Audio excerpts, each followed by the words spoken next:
नमस्कार।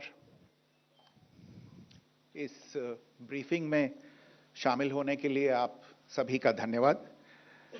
जैसा कि आप सभी जानते हैं, 22 अप्रैल 2025 को लश्कर-ए-तैयबा से संबंधित पाकिस्तानी और पाकिस्तान प्रशिक्षित आतंकवादियों ने भारत में जम्मू और कश्मीर के पहलगाम में भारतीय पर्यटकों पर बर्बरतापूर्ण हमला किया। 25 भारतीयों और एक नेपाली नागरिक को कायरतापूर्ण मौत के घाट उतार दिया गया। मुंबई के 26 नवंबर 2008 के हमलों के बाद यह भारत में हुई किसी आतंकवादी हमले में मारे गए आम नागरिकों की संख्या की दृष्टि से सबसे गंभीर घटना है। पहलगाम का हमला अत्यधिक बर्बरतापूर्ण था, जिसमें वहां मौजूद लोगों को करीब से और उनके परिवारों के सामने सिर पर गोली मारी गई। हत्या के इस तरीके से परिवार के सदस्यों को जानबूझकर आघात पहुंचाया गया। साथ ही उन्हें यह नसीहत भी दी गई कि वे वापस जाकर इस संदेश को पहुंचा दें। यह हमला स्पष्ट रूप से जम्मू और कश्मीर में बहाल हो रही सामान्य स्थिति को बाधित करने के उद्देश्य से किया गया था। चूंकि पर्यटन फिर से अर्थव्यवस्था का मुख्य आधार बन रहा था, इस हमले का मुख्य उद्देश्य इसे प्रतिकूल रूप से प्रभावित करना था।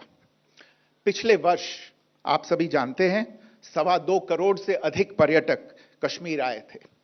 इस हमले का मुख्य उद्देश्य इसलिए संभवतः यह था कि इस संघ राज्य क्षेत्र में विकास और प्रगति को नुकसान पहुंचाकर इसे पिछड़ा बनाए रखा जाए और पाकिस्तान से लगातार होने वाले सीमा पार आतंकवाद के लिए उपजाऊ जमीन बनाने में सहायता की जाए।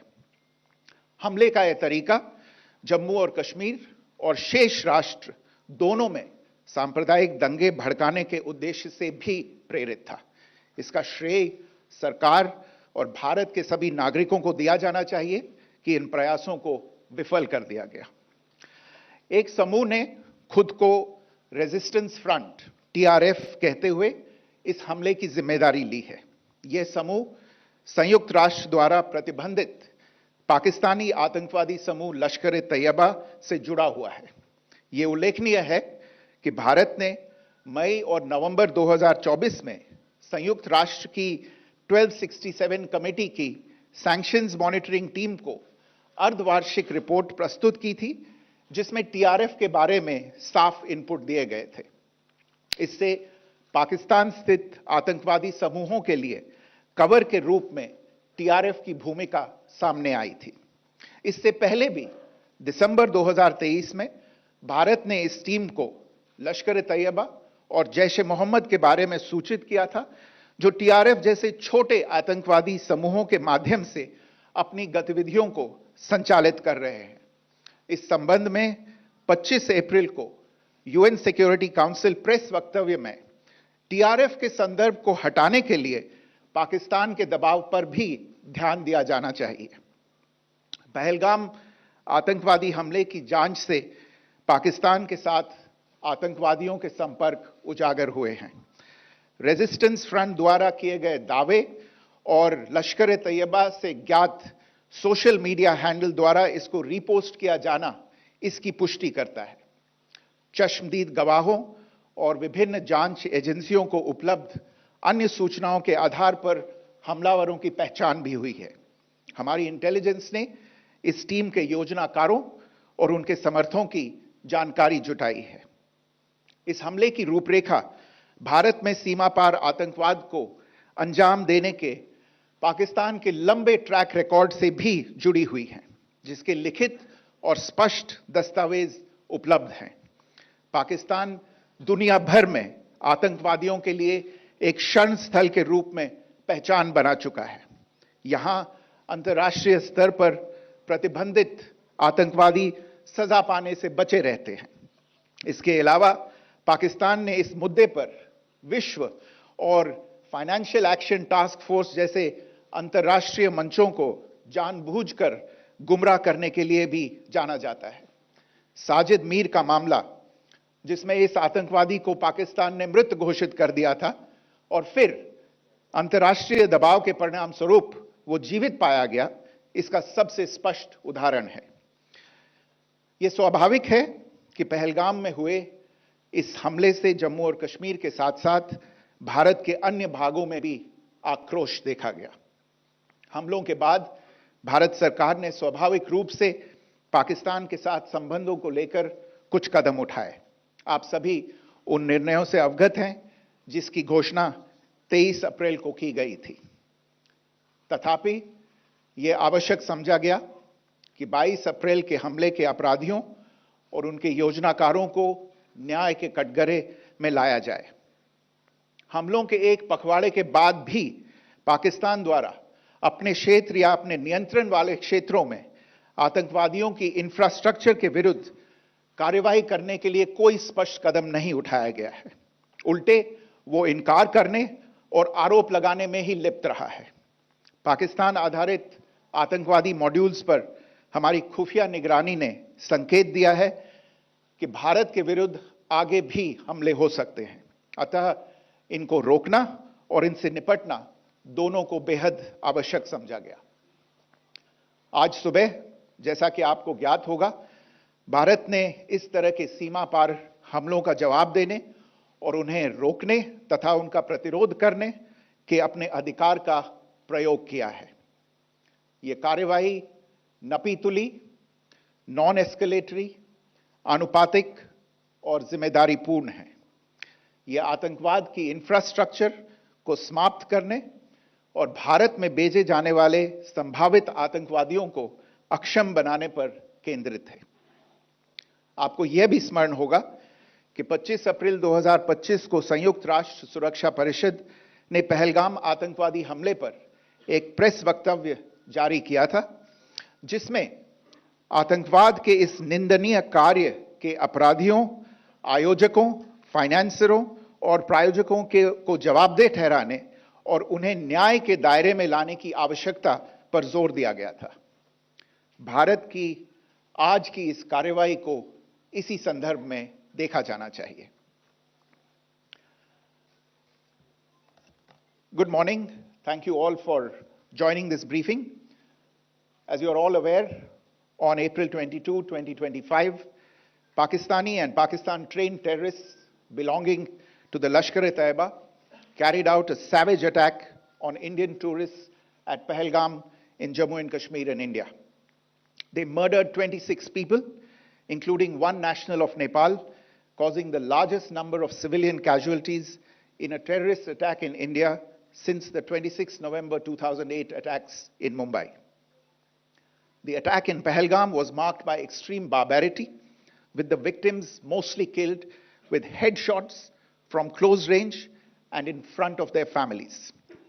Family members were deliberately traumatized through the manner of the killing, accompanied by the exhortation that they should take back the message. The attack was clearly driven by the objective of undermining the normalcy returning to Jammu and Kashmir.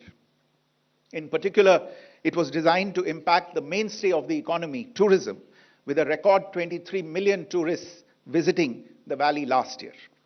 The calculation, presumably, was that harming growth and development in the Union Territory would help keep it backward and create fertile ground for continued cross-border terrorism from Pakistan. The manner of the attack was also driven by an objective of provoking communal discord, both in Jammu and Kashmir and the rest of the nation. It is to the credit of the government and the people of India that these designs were foiled. A group calling itself the Resistance Front has claimed responsibility for the attack. This group is a front for the UN-proscribed Pakistani terrorist group Lashkar-e-Taiba. It is notable that India had given inputs about the TRF in the half-yearly report to the monitoring team of the UN's 1267 Sanctions Committee in May and November 2024, bringing out its role as a cover for Pakistan-based terrorist groups. Earlier too, in December 2023, India had informed the monitoring team about Lashkar and Jaish-e-Mohammed operating through small terror groups such as the TRF. Pakistan's pressure to remove references to TRF in the April 25 UN Security Council press statement is notable in this regard. Investigations into the Pahalgam terror attack have brought out the communication notes of terrorists in and to Pakistan. The claims made by the Resistance Front and their reposting by known social media handles of the Lashkar-e-Taiba speak for themselves.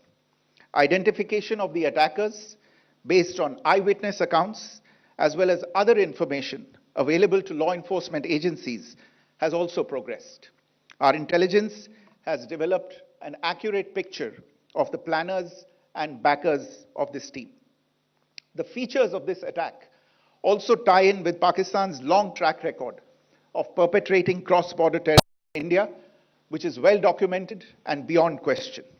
Pakistan also has a well-deserved reputation as a haven for terrorists from around the world, with internationally proscribed terrorists enjoying impunity there. In addition, Pakistan has been known to willfully mislead the world and international forums, such as the Financial Action Task Force, on this issue. The Sajid Mir case, in which this terrorist was declared dead and then, in response to international pressure, brought back to life, found alive and arrested, is the most glaring example. The latest attack in Pahalgam has understandably generated deep anger in Jammu and Kashmir and in other parts of India.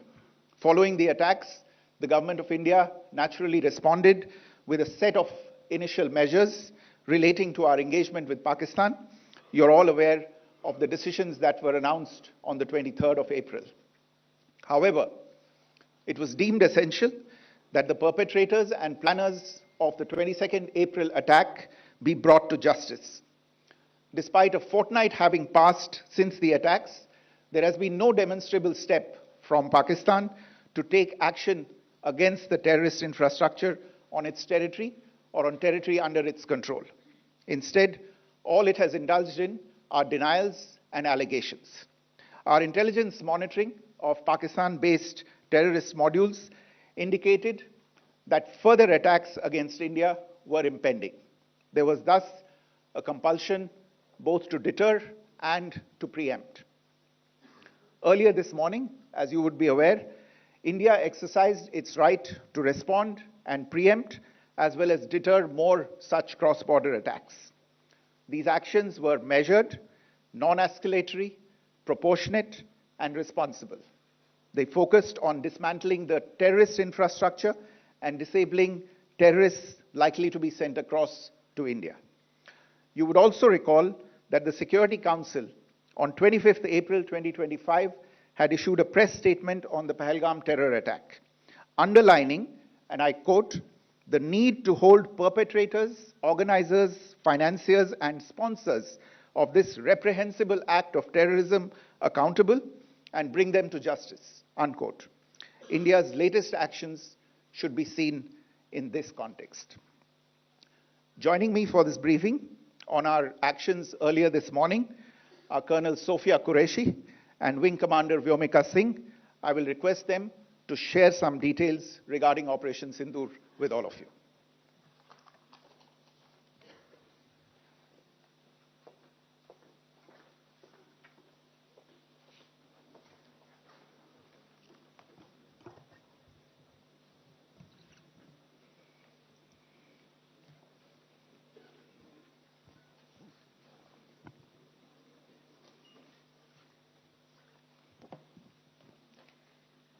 सुप्रभात देवियों और सज्जनों, मैं colonel Sophia Qureshi और मेरे साथ wing commander Vyomika Singh आज आपको 6 से 7 मई 2025 की रात 1:05 से 1:30 बजे के बीच भारतीय सशस्त्र बलों द्वारा अंजाम दिए गए ऑपरेशन सिंदूर के बारे में जानकारी देंगे। ऑपरेशन सिंदूर 22 अप्रैल को पहलगाम में हुए विभत्स आतंकवादी हमले के शिकार मासूम नागरिकों व उनके परिवारों को न्याय देने के लिए लॉन्च किया गया था। इस कार्रवाई में 9 टेररिस्ट कैंप्स को टारगेट किया गया और पूरी तरह से इसे बर्बाद किया गया। पाकिस्तान में पिछले 3 दशकों से टेरर इंफ्रास्ट्रक्चर का निर्माण हो रहा है। इसमें recruitment, indoctrination centres, training areas व लॉन्च पैड शामिल थे, जो पाकिस्तान और पाक अधिकृत जम्मू कश्मीर POJK दोनों में फैले हैं। Operation Sindoor was launched by Indian Armed Forces to deliver justice to the victims of Pahalgam terror attack and their families. 9 terrorist camps were targeted and successfully destroyed. Over the last 3 decades, Pakistan has systematically built terror infrastructure. It is a complex web of recruitment and indoctrination centers, training areas for initial and refresher courses, and launch pads for handlers. These camps are located both in Pakistan as well as Pakistan-occupied Jammu and Kashmir areas. Some of the well-known training camps are located, as you can see on the screen. They are distributed from Savai Nala in the north, counting to approximately 21, ending at Bhagalpur to the south. इन लक्ष्यों का चयन विश्वसनीय intelligence सूचनाओं के आधार पर हुआ ताकि आतंक गतिविधियों की रीढ़ तोड़ी जा सके, और यह खास ध्यान दिया गया कि निर्दोष नागरिकों और सिविलियन इंस्टॉलेशन को नुकसान न पहुंचे। The selection of these targets for Operation Sindoor was based on credible intelligence inputs and role of these facilities in perpetrating the terror activities. The locations were so selected to avoid damage to civilian infrastructures and loss of any civilian lives. This was done with due diligence, and the camps selected for targeting and their engagement will now be shown to you one by one. POJK के target मैं आपको बताना चाहूंगी। सबसे पहले सवाई नाला camp Muzaffarabad, जो कि POJK के लाइन ऑफ कंट्रोल से 30 किलोमीटर दूर है। यह एक लश्कर तोयबा का ट्रेनिंग सेंटर था। 20 अक्टूबर 2024 सोनमर्ग, 24 अक्टूबर 24 गुलमर्ग, 22 अप्रैल 2025 पहलगाम, इन हमलों के आतंकियों ने यहीं से प्रशिक्षण लिया था। सैयदना बिलाल कैंप मुजफ्फराबाद, यह एक जैश ए मोहम्मद का स्टेजिंग एरिया है। यह हथियार, विस्फोटक और जंगल सर्वाइवल ट्रेनिंग का केंद्र भी था। गुलपुर कैंप कोटली, यह LOC से 30 किलोमीटर दूर था। लश्कर तोयबा का बेस था, जो रजौरी पुंछ में सक्रिय था। 20 अप्रैल 2023 को पुंछ में और 9 जून 2024 को तीर्थ यात्रियों के बस हमले में यहीं से आतंकी को ट्रेन किया गया था।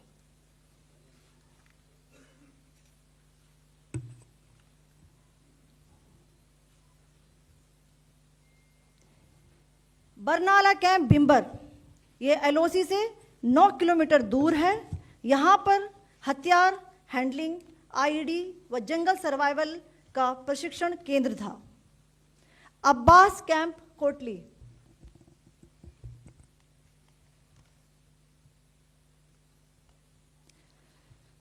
यह LOC से 13 किलोमीटर दूर है। लश्कर तोयबा का फिदाइन यहाँ तैयार होता था। इसकी कैपेसिटी 15 टेररिस्ट को ट्रेन करने की थी।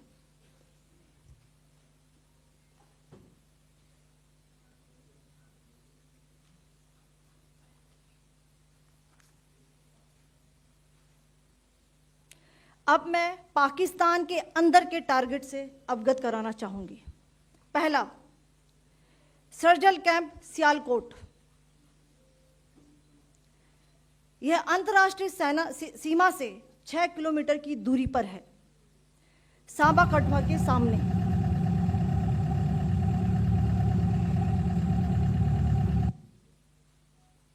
मार्च 2025 में जम्मू एंड कश्मीर पुलिस के 4 जवानों की जो हत्या की गई थी, उन आतंकवादियों को इसी जगह पर ट्रेन किया गया था। दूसरा, महमूना जाया कैंप सियालकोट। यह 18 से 12 किलोमीटर आईबी से दूर था। हिजबुल मुजाहिदीन का बहुत बड़ा कैंप था। यह कठुआ जम्मू क्षेत्र में आतंक फैलाने का नियंत्रण केंद्र था। पठानकोट एयरफोर्स बेस पर किया गया हमला भी इसी कैंप से प्लान और डायरेक्ट किया गया था।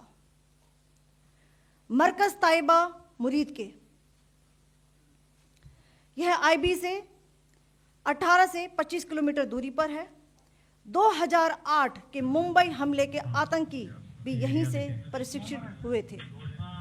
अजमल कसब व डेविड हेडली भी यहां ट्रेन हुए थे।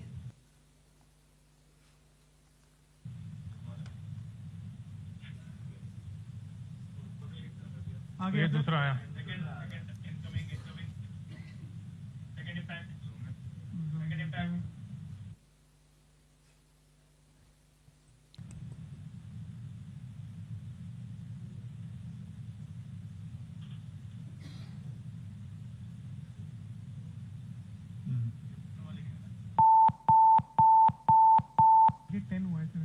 टारगेट 10 हुआ, एंक्लोजर सेम ही है।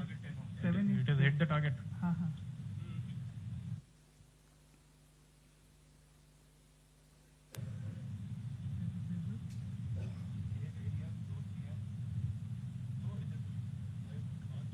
आ गया सर, इम्पैक्ट।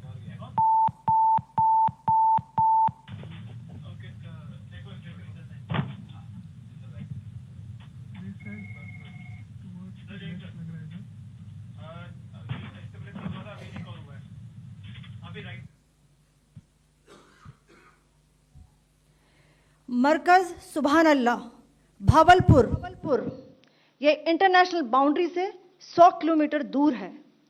जैश ए मोहम्मद का मुख्यालय था। यहाँ पर रिक्रूटमेंट, ट्रेनिंग व इंडॉक्ट्रिनेशन का केंद्र भी था। शीर्ष आतंकी अक्सर यहाँ आते थे।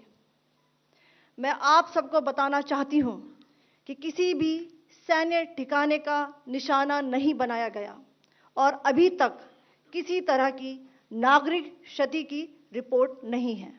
धन्यवाद। जय हिंद।